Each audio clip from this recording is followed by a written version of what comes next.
Welcome to The Explainer. I am absolutely thrilled you're joining me today because, well, we are about to completely dismantle a massive, long-standing assumption. For centuries, modern experts just assumed that ancient people invented fairy tales to explain the world around them. But today, we're going to reveal the incredible, step-by-step truth behind some of history's most legendary events, and we're going to prove that those ancient eyewitnesses were actually telling the truth all along. So think about this. What if the wildest ancient myths were actually just history waiting for science to catch up? Let's dive right into this. For hundreds of years, historians and archaeologists dismissed these incredible dramatic accounts as mere mythology. But guess what? They were wrong. And not just once or twice, but time and time again. We're going to walk through some of the most striking examples where modern science finally caught up to ancient memory. I really want you to let this quote sink in for a second. The ancients were not exaggerating. They were just never believed. Just think about it. These people simply didn't have the modern scientific vocabulary to describe the completely catastrophic and terrifying plots that were unfolding right before their eyes. They didn't have words like tectonic shifts or chemical petrification, so, they just used the words they had. All right, let's get into Section 1, Step-by-Step Catastrophes, when the Earth swallows cities. You know how ancient legends are just filled with apocalyptic destruction, angry gods, and entirely disappearing civilizations? Well, these weren't just fables. They were accurate, completely terrifying eyewitness accounts of actual geological events. Let's actually trace the plot of the Minoan collapse chronologically. Step 1. The volcanic island of Thera erupts with a force that scientists today rank among the largest in human history. Step 2.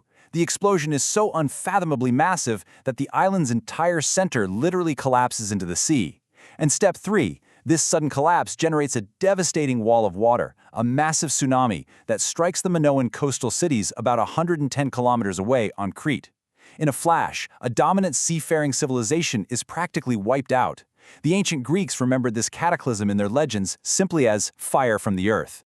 And this is exactly what illustrates that disconnect so perfectly. On one side, we have the legend, divine fire from the earth, which, sure, sounds like poetic mythology.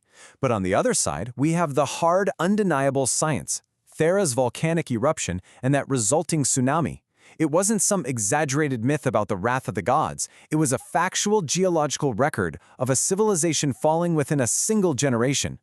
Let's look at another really suspenseful sequence of events. The Quran actually tells the story of Iram of the Pillars, which was this wealthy, powerful city that was swallowed up and erased from the world in a single moment. Scholars thought, okay, this is just moral storytelling. But here is the real plot. Step 1. The settlement of Ubar thrives as a major trade hub, totally unaware that it's built directly over a hidden limestone cavern. Step 2. For generations, groundwater silently and slowly dissolves those rock foundations right out from under them. And finally, Step 3. The hollow space reaches its absolute limit, the ground fails, and the entire city drops into the earth in an instant. It's honestly incredible how perfectly the ancient legend matches the modern geology here. Back in the 1990s, satellite imagery and physical excavations proved that Ubar was 100% real, and that it was destroyed by a catastrophic sinkhole around 300 CE. Imagine being a survivor, watching an entire city drop into the earth right in front of you. The legend of a city swallowed in a single moment was literally the only logical explanation they had for the absolute terror they'd just witnessed. Moving right along to Section 2, the anatomy of battle, weaponized sound in the darkness. Okay, we're shifting from the wrath of the earth to the dark ingenuity of the battlefield. Specifically looking at the exact step-by-step tactics Aztec warriors used to completely break enemy morale. Picture this chilling timeline.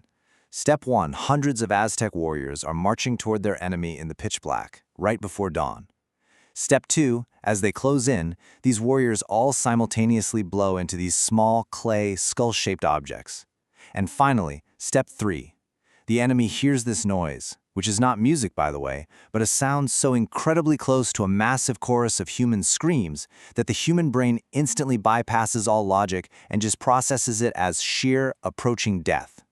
For years, archaeologists kept finding these clay skulls and, foolishly, just dismissed them as mere symbolic artifacts. That is, until someone actually decided to blow into one of them. So the crucial takeaway here is that these weren't musical instruments at all. They were tools for an acoustic assault. They weaponized a sound specifically designed to collapse resistance through pure, unadulterated panic before a single physical strike even landed. When modern historians read ancient accounts of Aztec forces carrying items that terrified enemies, they called it exaggeration. But I guarantee you, the soldiers who actually heard those whistles screaming in the dark, yeah, they definitely didn't think it was an exaggeration. Let's jump into Section 3, Biological Mysteries Unlocked. Monsters and Oracles. How often do we read about ancient magic, or oracles, or terrifying monsters and just automatically assume our ancestors had wild imaginations? But what if those supposedly supernatural events were actually just a misinterpretation of very real, very weird chemistry and biology? Take the Oracle of Delphi, for example. The most powerful kings and generals in the ancient world wouldn't even think about starting a war without consulting the Pythia, the high priestess. Historians called it theatrical nonsense. But let's break down the physical steps of what was actually happening here. Step 1. The priestess sits on a bronze tripod in a very specific enclosed stone chamber. Step 2. Beneath the floor, two intersecting geologic fault lines naturally release this sweet-smelling gas. Step 3. She inhales it, which produces profound euphoria, serious disorientation, and a highly altered state of consciousness. And it turns out, that sweet-smelling magic gas was just ethylene gas. It's a naturally occurring anesthetic rising directly from those fault lines. Greek civilization literally shaped its grandest decisions. We're talking wars, colonies, laws, based on a woman inhaling a natural chemical compound. The magic was just modern geology at work. The gods weren't speaking through her. The earth itself literally was. Let's look at another fascinating biological mystery. The ancient Greeks warned of Medusa, right? A terrifying monster whose gaze turned living creatures to stone. Sounds like a classic myth. But follow the plot of what ancient travelers were really experiencing in places like Lake Natron. Step 1. Birds and bats fly down to approach the highly alkaline, supercaustic waters of the lake. Step 2. The harsh chemicals instantly kill the creatures and rapidly preserve them. Step 3. Later on, travelers walking along the shoreline stumble upon these rigid, calcified, completely stone-like bodies just frozen in place. Talk about an incredible plot twist. When we compare Medusa's petrifying gaze to the actual science of alkaline petrification, it all clicks. Ancient people had absolutely no concept of caustic chemistry or alkaline levels. They just saw a lake surrounded by creatures that looked like they had been instantly turned to stone. Medusa wasn't just some invented bedtime story. She was quite literally the only way they could explain a deadly, very real-world chemical environment. Finally, Section 4. Truth always outweighs us, solving a 2,000-year-old military debate. Sometimes, verifying an ancient event isn't just about reading the landscape. It takes literally millennia of relentless, agonizing detective work. 37. That is a heavy, incredible number. It represents the exact number of massive war elephants that the great general Hannibal led across the treacherous Alps in the dead of winter in 218 BCE.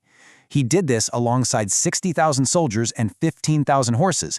It is easily one of the most audacious military maneuvers ever attempted in human history. But for 2,000 years, historians fiercely fought over one single question: which mountain pass did he actually take? Just watch how this historical mystery unfolds over time.